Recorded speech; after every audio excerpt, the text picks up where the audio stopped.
folks. Let's talk perpetual motion.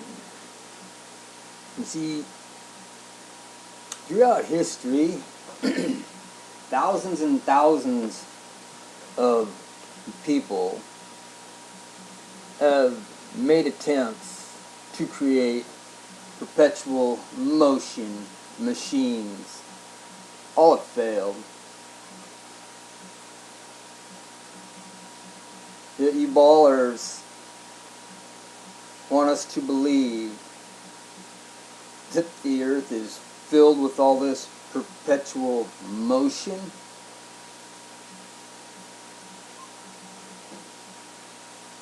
Good luck with it. Now let's talk over unity.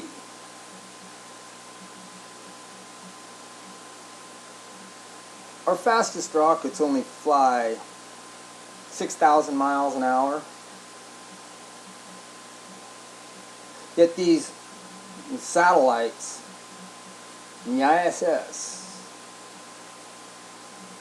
they're out there flinging through space at 17,500 miles an hour.